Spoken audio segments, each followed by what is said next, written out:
อาเกี้ยงตั้งยามของโกนเกิดปีหนูถ่อมตั้งได้ค่ะ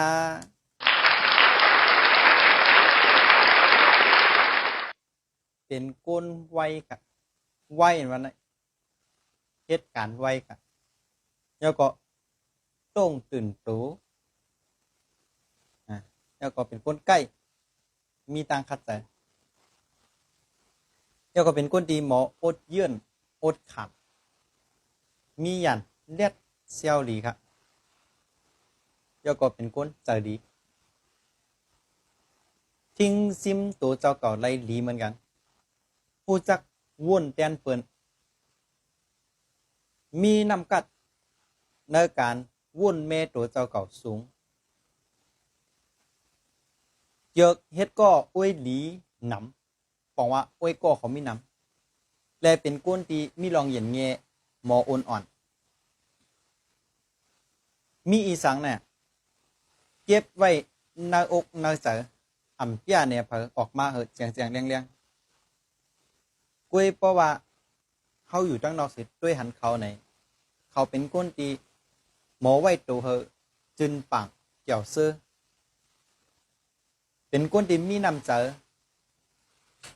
ก้นเกิดปีนู้นเนี่ยเขาหมอช่องตัวเปิ้นอ่ะเขาหมอล้อมตัวเปิ้นอ่ะเปิ้นว่าช่องตัวเปิ้นล้อมตัวเปิ้นเนี่ยก็เขามีรองมีตังมันอยู่อ่าขลาดแต่เขาเป็นคนที่ลองจอบเอาข้อความจอบเอาข้อมูลจอบเอาสิลองในเขากัดขันนะครับ